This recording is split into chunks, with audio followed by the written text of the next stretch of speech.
Assalamualaikum warahmatullahi wabarakatuh. Kami dari kelompok 4 Psikologi D akan membahas tentang kode etik jurnalistik, di mana anggota kami yaitu Hurun In dengan nomor NIM akhir 110, Hilma Raselia Hanif dengan nomor NIM akhir 121, Fadilah Riani Putri dengan nomor NIM akhir 127, Yanti Nurfitria Rahmawati dengan nomor NIM 131 dan Liviandika Putri Darmawan dengan nomor NIM akhir 139.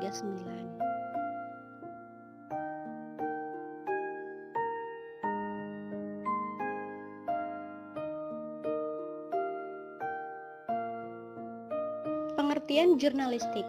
Secara bahasa, jurnalistik adalah hal yang menyangkut kewartawanan dan persurat kabaran, serta seni kejuruan yang bersangkutan dengan pemberitaan dan persurat kabaran. Dalam bahasa Inggris sendiri, journalism diartikan sebagai the activity or profession of writing for newspaper, magazine, or news website, or preparing news to be broadcast. Dalam kata lain, jurnalistik juga diartikan sebagai pengumpulan bahan berita atau peliputan, pelaporan peristiwa, reporting, penulisan berita, writing, penyuntingan naskah berita, editing, dan penyajian atau penyebarluasan berita atau publishing atau broadcasting melalui media. Hal ini disebutkan sebagai definisi jurnalistik oleh Roland E. Wolsey. Pelaku jurnalistik sendiri disebut jurnalis atau wartawan.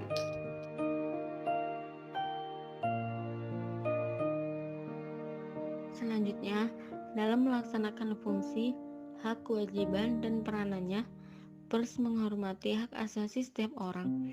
Karena itu, pers dituntut profesional dan terbuka untuk dikontrol oleh masyarakat. Untuk menjamin kemerdekaan pers dan memenuhi hak publik untuk memperoleh informasi yang benar, wartawan Indonesia memerlukan landasan moral dan etika profesi sebagai pedoman operasional dalam menjaga kepercayaan publik dan menegakkan integritas serta profesionalisme.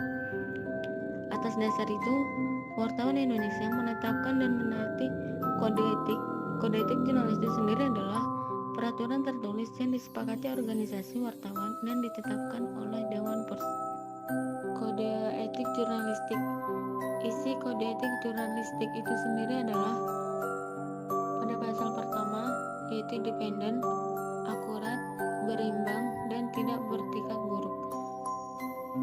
Pasal kedua yaitu profesional, tunjukkan identitas, hormati hak privasi, tidak menyuap, berita faktual dan jelas sumbernya, tidak plagiat, penggunaan cara-cara tertentu dapat dipertimbangkan untuk peliputan berita, investigasi bagi kepentingan publik.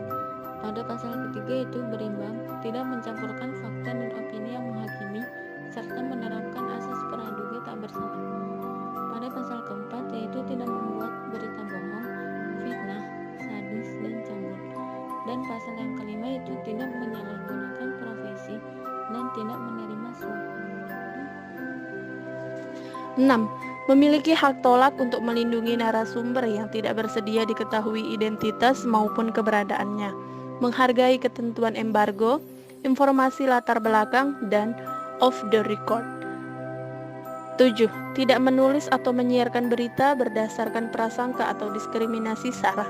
8. Hormati kehidupan pribadi kecuali untuk kepentingan publik. 9. Segera mencabut, meralat, dan memperbaiki berita yang keliru atau tidak akurat disertai dengan permintaan maaf kepada pembaca, pendengar, dan pemirsa.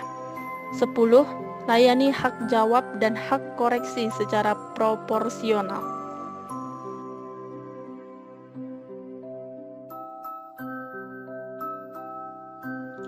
Lalu selanjutnya ada persamaan kode etik jurnalistik dan kode etik psikologi. Sebenarnya kita menemukan banyak persamaan, tapi kita tulis di sini 5 poin saja.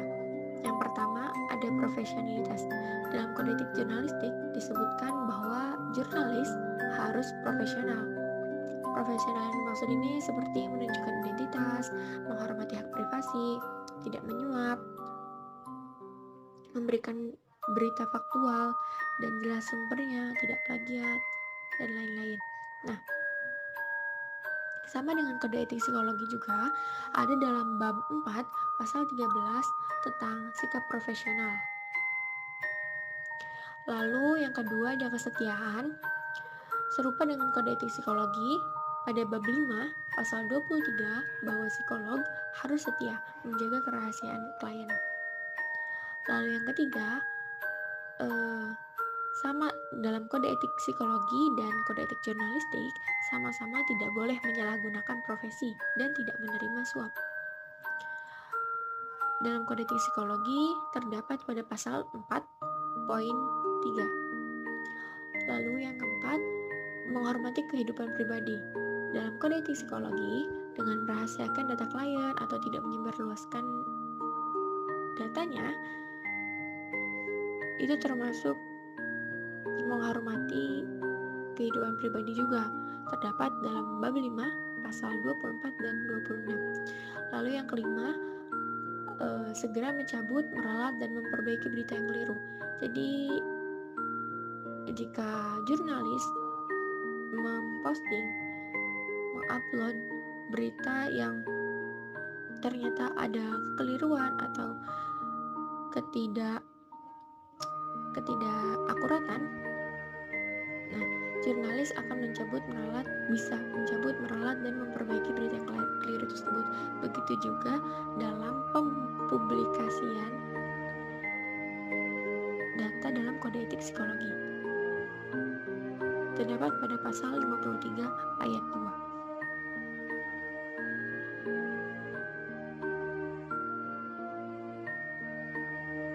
Saya akan melanjutkan presentasi teman saya tentang perbedaan kode etik psikologi dan kode etik jurnalistik. Pertama, dalam peraturan yang terdapat dalam masing-masing kode etik memiliki tujuan dan ditunjukkan kepada profesi yang berbeda. 2.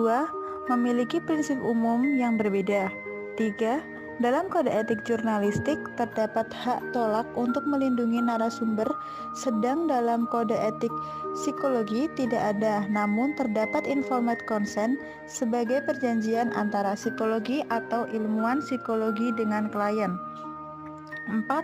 Penetapan kode etik jurnalistik ditetapkan oleh Dewan Pers Indonesia, sedangkan penetapan kode etik psikologi ditetapkan oleh Majelis Psikologi Indonesia atau HIMSI. 5. Pada kode etik jurnalistik terdapat beberapa hak yang didapatkan oleh wartawan dan hak tersebut berbeda dengan hak pada kode etik psikologi. Sekian presentasi dari kelompok kami, ada kurang lebihnya kami mohon maaf. Jika ada pertanyaan bisa ditanyakan di akhir presentasi nanti. Assalamualaikum warahmatullahi wabarakatuh.